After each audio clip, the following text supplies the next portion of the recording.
Hey everyone, and welcome back to the channel. Today we're going to be giving you a real breakdown on The Batman. Spoilers ahead, you've been warned.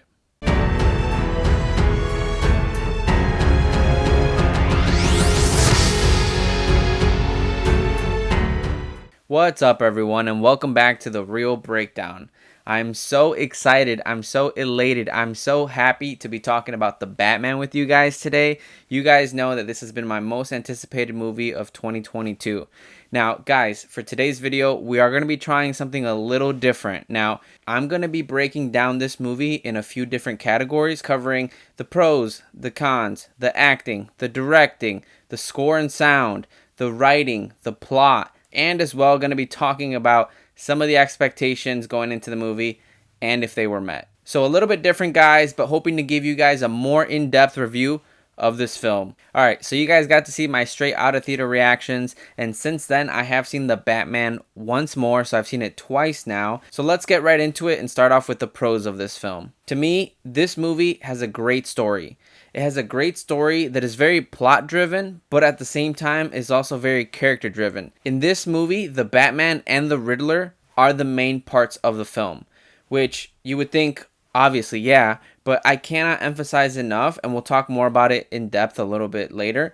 But I really like that this movie was simply about the Batman going after the Riddler. And kind of seeing the Batman being that detective and processing all the clues and everything that the Riddler is leaving him. But also getting that side of the Riddler and uncovering the truth of Gotham. Or as he likes to say, unmasking the truth of Gotham and the renewal plan. So I really like that the story really focused on that. And that's another key word for this film, actually, is focus. I felt like this movie, in both the literal sense and, you know, also just like the overall general sense, this movie had a clear focus. It knew the story that it wanted to tell. It stayed focused on that. It didn't waver too much on adding too many characters or trying to explain backstories for everyone. It said, this is about the Batman. He's in year 2 and he's going after the Riddler. And that is it. So I really enjoyed it. Obviously, there were side characters, but like the main focus was on cracking the case and solving this murder mystery that the Riddler was leading him on. So I really enjoyed that. And to kind of go along with that, one of the things I really liked about it is kind of the world that was built, or the world that was portrayed. I think that the Gotham that they set up was very, very unique. It was dark. It was gritty. It felt very different than the Christopher Nolan Dark Knight Gotham, but they still use parts of Chicago, my city, guys. You know how much I love Chicago, but it definitely felt different. So it felt like Gotham, but it had its own style, and I thought that was great. And to go along with that, the attention to detail in this movie, not just in the set and Gotham, but also in every character, every shot, and every moment in this film has a purpose. So even though this is a 3-hour-long movie, I feel like a lot of the time isn't wasted until the third act a little bit, and we'll talk about it. But overall, the attention to detail in this film is something that I just have to applaud. I mean, they did a great job on it. And also, obviously, when you're talking about a Batman movie, you got to talk about the action. I thought the action sequences, the fighting, the combat, and also just kind of like the different traversal, right, of like how Batman gets around and the Batmobile and everything, I thought that was shot very, very well. I will also say that the action felt very weighty, very gritty, very real, meaning like when he's making those punches and landing them, and even when he is getting punches landed on him, it feels real. It feels like it hurts. It feels like, you know, he is a human that's just trained very, very well. But obviously we have to talk about that scene where he's, you know, skydiving or squirrel flying in that suit through the city, and then the parachute, you know, snags on the bridge and he just goes flying. That might have been a little bit where it was not as realistic. That guy would have had some broken ribs for sure. But I did like, for the most part, how the action was shot and how realistic they made it. This movie is definitely shot in a very particular aesthetic, meaning that it feels like no other movie I've seen before, and I have to give it a lot of credit for that, because obviously there's been a lot of Batmans I've talked about in other movies, like when I did the trailer review. Like, obviously everyone talks about Christian Bale's Batman from the Christopher Nolan movies, and obviously we recently had Ben Affleck as Batman in, you know, Batman v Superman and Justice League, and now they're even bringing back Michael Keaton for some of the DC movies as Batman. So we've gotten a lot of Batman before, and the fact that they were still able to make this story and make it unique and shoot it in a unique manner, especially when Christopher Nolan just did that in the Dark Knight series. I was very blown away by that. And finally, one of the things that I really, really enjoyed about this movie is the Batman costume. I personally feel that this is the best Batman costume we have seen on screen. Now, I'll admit, guys, it has been a while since I've seen the old school Batman movies. You know, the Val Kilmers, the George Clooney's, the Michael Keatons. I saw those when I was a kid. But this suit, to me, is by far the best Batman suit I've seen. I really, really liked how the cowl looked. I thought it just looked iconic. It looked gritty. It looked real. I remember when the first images and video kind of came out of it, people were like, it looks kind of like the Daredevil suit, a little leathery.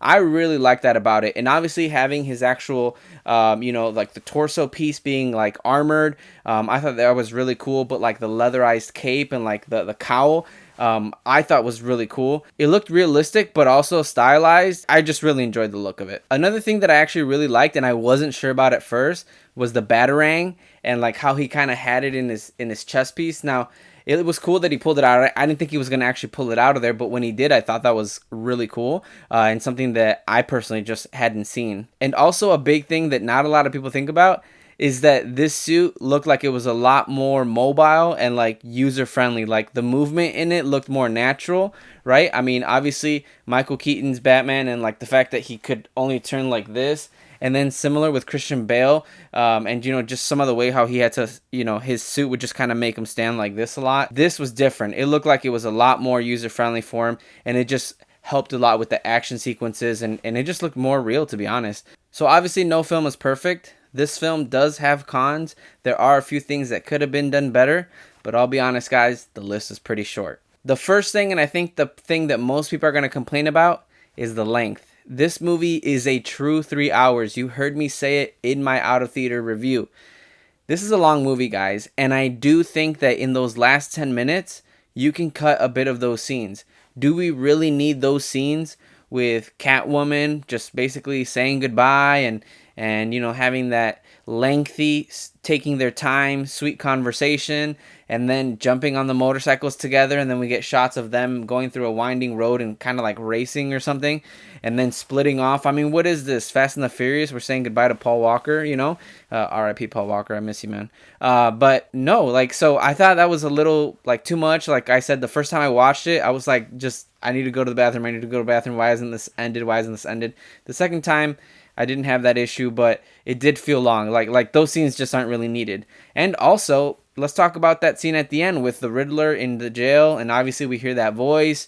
It actually ends up being Barry Keoghan, who ends up voicing someone who we might think is the Joker, right? He talks about being a clown and then he starts laughing. So that scene, I think that could have been a mid-credit scene, or even like a end credit scene, right? So I didn't feel like that needed to be part of the movie. That could have been a nice tease. Obviously they ended up doing like some sort of, it's not really an end credit scene. It's just more like, hey, go to this website and you can keep playing with the Riddler and trying to answer his riddles. I see it as more of like a marketing thing. So they didn't really have an end credit scene. I think that scene with Paul Dano in the jail when he's crying, and then this mysterious character who we think is going to be the Joker ends up talking to him, that could have been a post-credit scene. That would have shortened the actual time of the movie, giving people a little bit of time to go to the bathroom.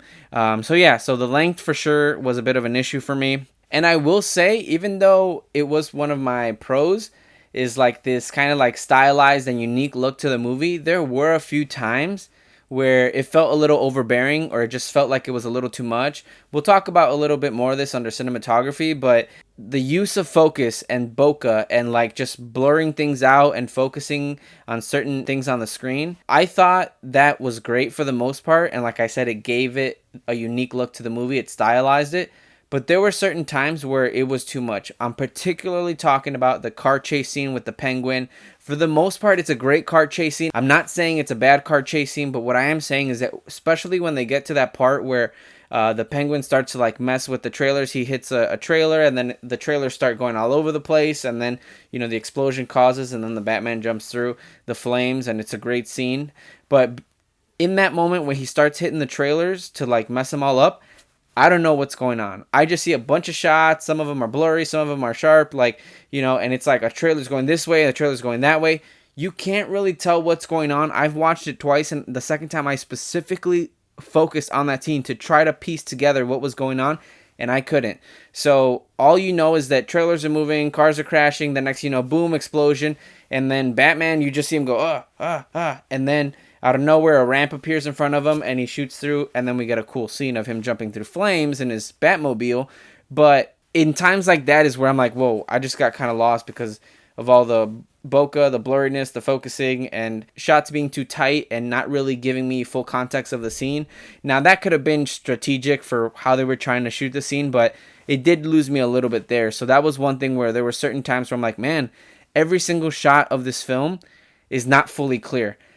At some corner or at some point of the screen that I'm looking at, it's blurred out, which for the most part was cool, but I did feel like it was overdone a few times. The other thing that I felt like was a little overdone regarding kind of the style of the movie, and I think it was more of a directing choice here, was that we get this awesome scene at the beginning of the movie where, you know, these group of like thugs are like beating up a guy, right, coming out of the subway. And obviously we saw part of that scene in the trailer.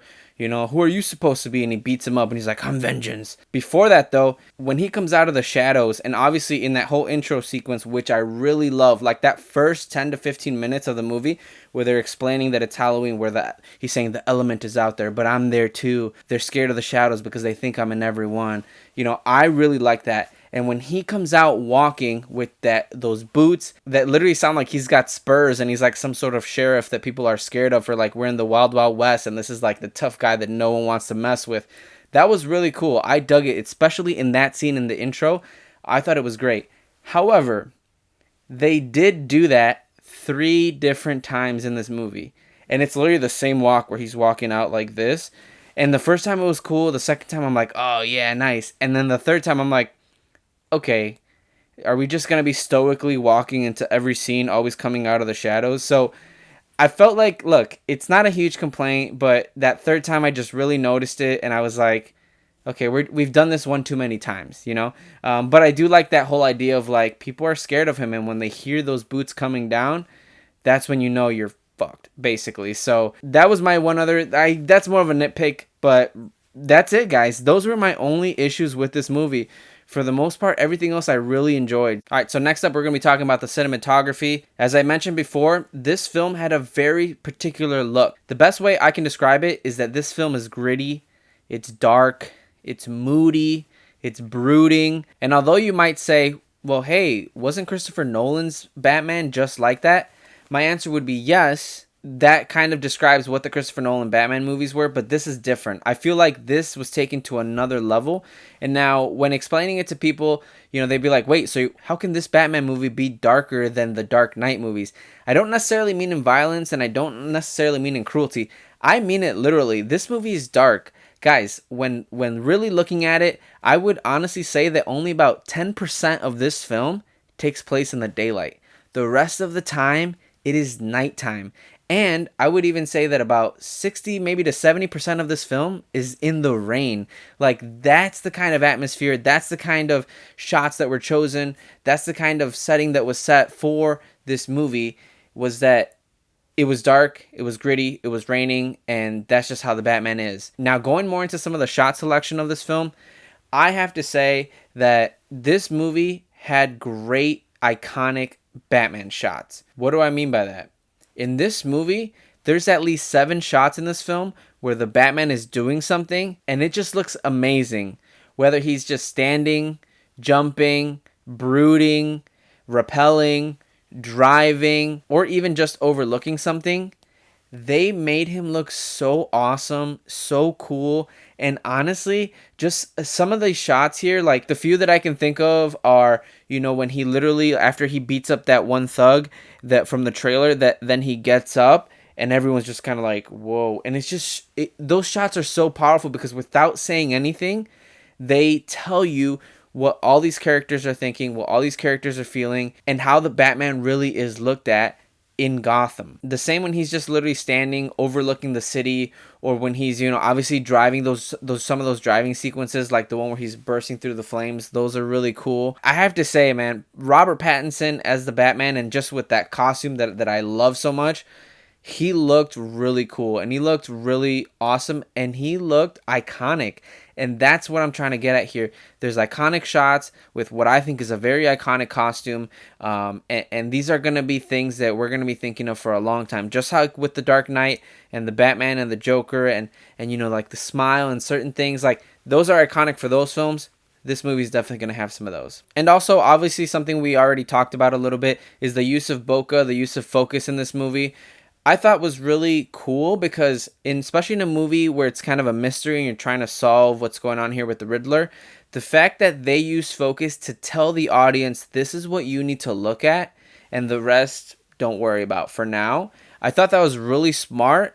So you're kind of helping the plot along by doing that, but at the same time, you're also creating a very stylized film, a movie that looks unlike anything else, really. And I honestly just thought that was very cool, and I thought that set this movie apart from the other Batman movies. I mean, like we said, there's so many Batmans already. This one to me is very different than the rest. And also, just one thing I'll mention, there's like light glares everywhere because as I mentioned, this movie takes place mostly at nighttime in the darkness, so they utilize light a lot. Now, sometimes it's just for completely stylistic reasons, like when he gets on the motorcycle and they literally are just zoomed in and focused mostly on like the light of his motorcycle, and then he turns it on and then he drives off. Like, okay, cool. Not really helping the story there on that one, but in other instances, they did use the lighting a lot to help along with the plot. And like I said earlier, with the focus to kind of move things along and steer the audience into a certain direction. So I thought that was a pretty interesting choice because then at the same time, they were also able to use the shadows that were created by some of those lights to really utilize the Batman's strength of, you know, living in the darkness or moving in the darkness. So there's some very, very cool shots where he just pops out of nowhere. So to go along with the cinematography, the score and the sound editing on this was very well done. Michael Giacchino scored this film, and obviously he has an amazing track record. He's made some great scores for some great movies, and in this one, it's no different. The Batman theme for this movie is one that a lot of people are already talking about, and is one that I personally really enjoy. I think it's a nice mix from some of the previous Batman scores we've had, but it's also, once again, unique enough to kind of make it its own. The other thing I will say is that the sound editing in this movie is really good. But once again, not just using that focus and that lighting, but the sound also helps create the suspense in some of the scenes, and it also helps push the scene along, or also just give the scene some weight. I mean, when you first introduced to the Riddler, you know, when he like pops out of nowhere behind the mayor at the beginning of the film, that sound and just how quiet and like his breathing, right? So his breathing throughout the movie is kind of something that is very prevalent throughout the film. Everywhere you see him, you hear that breathing. So I thought little things like that really helped tell the story that they were putting on screen. Now let's talk about directing. Matt Reeves, the director for the Batman, he's done movies like Planet of the Apes and a few other things, but I mostly know him from Planet of the Apes. When he was announced to direct this film, I said, okay, that's cool. Obviously, I really wanted to see Ben Affleck direct a Batman film. There was drama, whatever. He ended up not directing. Matt Reeves was announced. I said, okay, Planet of the Apes guy, cool. Not super excited. I honestly did not see this movie going in the direction that it did with him at the helm. The fact that he gave us a story that, to me, like I said already, is very focused. It's very stylized. It's very unique. It's a Batman we haven't really seen before. He's given us more of the detective side. I was very, very appreciative of that. I think out of all the films I've seen of his, this one is my favorite because what he did with this movie, I did not think many other directors could pull off. And that is give us a gritty, dark movie, just like Christopher Nolan did, but with a focus on the detective side of Batman and him trying to solve a mystery of a very messed up, deranged Riddler. I think he was very successful as a director in the fact that this film creates its own aesthetic, and I also really like the choices that he made with the focus on the Batman and the Riddler. Because one of the things that I kind of noticed after the fact, and I actually really appreciate, was that he decided to not give us an origin story for Batman, not focus on his gadget. I mean, there's no Morgan Freeman-esque character to give him or explain what these gadgets do and where he got them from. He just has them and he uses them. Obviously, there's a few visual cues of like, you know, oh, this is what this does and this is what that is. He didn't invest the time in doing that. He instead invested the time in telling a great murder mystery. And I can appreciate that. And he also didn't focus on what villains he'd already faced because clearly towards the end of the film, we saw him use a little bit of that Bane juice to kind of get himself up and beat up that guy that was hitting Catwoman. So there's definitely been some history there. He's been Batman for 2 years. So another thing that I think Matt Reeves did very well was the use of secondary and tertiary characters to help tell the story and to help the plot along.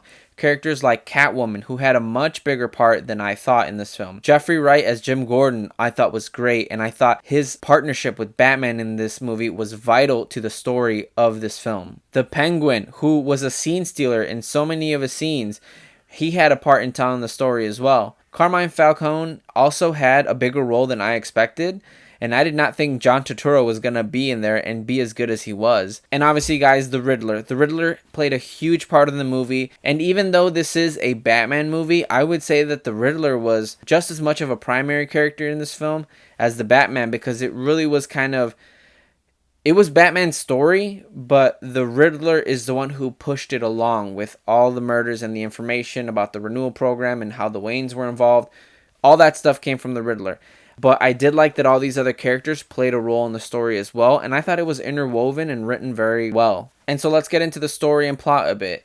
Now, this to me was a great murder mystery. I think it was complex enough, but also not too complicated for people to understand. Now, after my first viewing, I for the most part understood the whole murder mystery, and I thought, okay, now I know why the Riddler did it. Now I know how everything connects. Now I know how each murder ties in to the overall story of the renewal plan and the Waynes and the Arkhams and, all these corrupt people and the corruption of Gotham. The second time, though, I felt like I really got a fuller picture of why the Riddler was doing this and why he felt like he had to do it. So I will say a second viewing helped.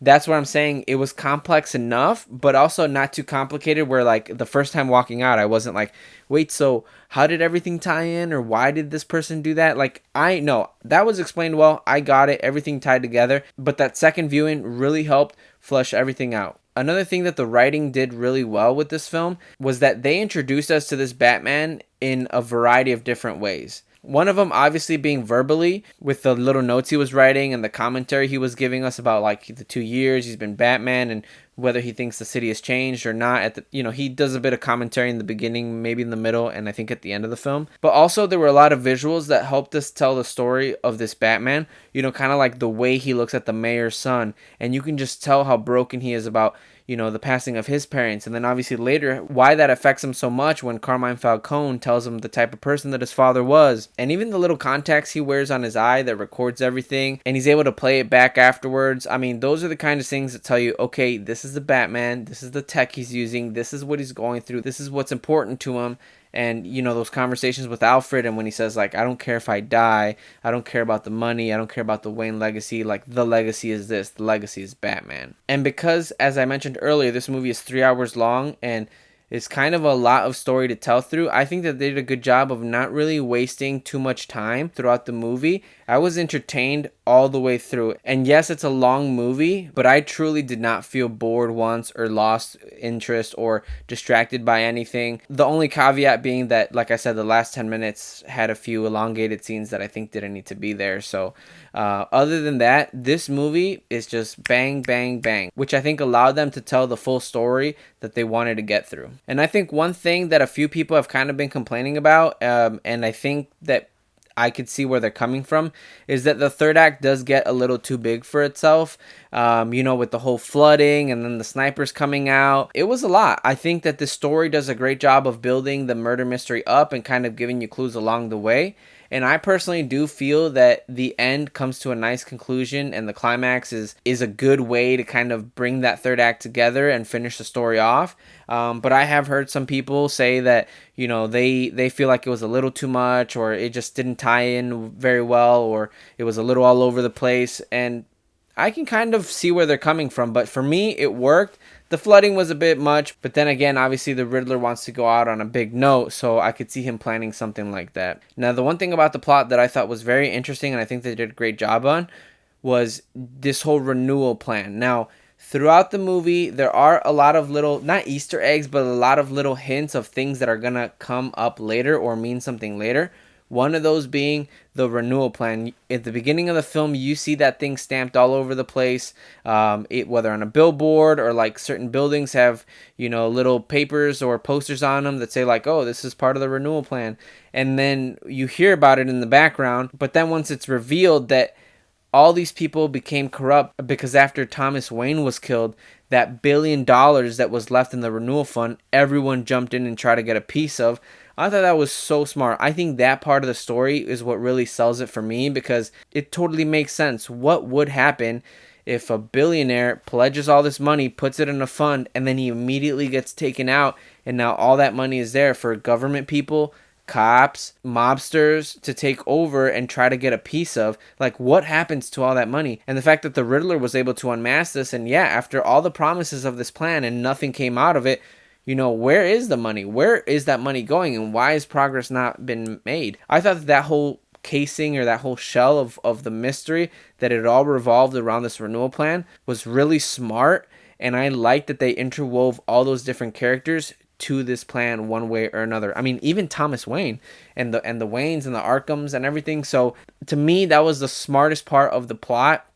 And along with how the murders were connected, it really just tied the film together for me on a story basis, which for me, stories is pretty much everything in a movie. So now let's get into some of the actors and how the acting was in this film. Obviously, we got to start out with Robert Pattinson as the Batman. I have to say, guys, I think he makes a great Batman. I know a lot of people were iffy, but also a lot of people haven't seen a lot of his work and how Robert Pattinson has gotten better since Twilight. I think he did a great job as Batman. He had a great Batman voice. He had a great Batman stance, mannerisms. His fighting was great. Like I said, a lot of it was the costume, but that's the most important part, right? Is that you believe him as the Batman. Is that when you see him, you believe that that's Batman standing there, and he gave that. He provided that fear that, like, when people went up against him, they're like, oh crap. You believe that he could beat these people up, and you believe that people feared him. And I think that was the most important part. So on that aspect, I think he did a great job. Now, getting into his Bruce Wayne, we didn't get a lot of Bruce Wayne, but in the times that we did, it was okay. It was alright. Is he the best Bruce Wayne? No. But I really liked his Batman. So his Bruce Wayne wasn't much to talk about, but he did a fine job. The other thing I will bring up, before the movie, Robert Pattinson did stir up a bit of controversy when he made some comments in an interview about him not necessarily wanting to work out and get super buff for a superhero movie, even though it's the Batman. And I will say there's 2 scenes where he's kind of shirtless. The first one, it's really more just them showing all the scars as he's like putting his shirt on. That one's fine. But the second scene, when he's pushing that big wooden table out of the way to set up, the kind of like all the mystery points and how it all connects together on the floor. In that moment, I said, yo, this guy's got to work out. His body shape in that scene didn't feel like Batman. I'm not saying, hey, you have to be super buffed up like Ben Affleck got, but when you see him in the suit, and this is where I say the suit really helps him look like Batman, and then when you see him without it, and without a suit jacket or without a shirt on, you're like, you're beating people up, and you're kind of lean, man. So, guys, it's not the end of the world, but that was one thing that I was like, wait a minute. Bro, you got to put on some pounds, man, to be fighting some of these guys off and taking some of the shots that he's taking. Like, that was one thing that I did notice that I was like, maybe some of those comments and criticism were true. So next I want to talk about Jeffrey Wright as Jim Gordon. From the moment he got cast, guys, I thought this was great casting, and he pulled it off great. And Jeffrey Wright is a great actor, and I love him as a voice actor in What If as well. So I knew that he was going to do a fantastic job. What I didn't expect is how well his chemistry was going to be with Robert Pattinson, and how well of a partnership they were going to have on screen. When you see these guys together, I'm like, this is a Gordon and Batman relationship that I haven't seen. What I mean by that is that in a movie that is about murder mystery and trying to figure it out and not sure who you can trust, these two guys, there was never a question about trust. There was never a moment where they doubted each other. And that honestly just gave the audience the assurance that, like, hey, these two guys are working together. Neither of these are crooked. Neither of them are going to turn. And that kind of gave us a bit of a safety blanket in the movie to move forward with these guys. Because even with Catwoman, you were like, could she turn? Could she do this? How does she know Falcone? But with Jim Gordon, there was no question for Batman. So I really like that. And obviously, as I mentioned, Catwoman, Selena Kyle, played by Zoe Kravitz. She surprised me. Now, I haven't seen much of Zoe Kravitz, but I had heard that she was a great actress, and she did a phenomenal job in this movie. I thought she was very believable as Catwoman, but at the same time, they gave her enough emotional work, too, for you to believe that she's not just this comic book character, but she's a human being, and she cared about her friend Annika, and that's why she came along. And I like that she had her own motivations. It wasn't just like, oh well, I'm joining Batman, so I'll do whatever he says. And she kind of mentions that, right? She's like, why do I feel like I'm a fish on a hook, you know? I liked their dynamic. Now the relationship thing, I felt like it was pretty natural. Once again, I feel like that last scene is them just trying to push it a little too much. I don't need to see them riding motorcycles together and stuff like that, but I did think that their relationship felt natural, and whenever they kissed or did something like that, it wasn't like they're setting up this whole beautiful romantic scene. It was more like they're in the moment, they're hot and sweaty, they're right in each other's face, and they just go for it. So I didn't mind that at all, guys. I thought she was great in the fighting scenes and the action, and I liked how she fit into this movie. So Zoe Kravitz, awesome job. Now, Paul Dano as the Riddler, I remember him from There Will Be Blood, and I thought he was phenomenal in that, and I think he did just as well in this movie. I liked the way that he played the Riddler, especially in the scenes where he was unmasked. He looked deranged. He looked like he had a screw loose in the head. He played that craziness so well.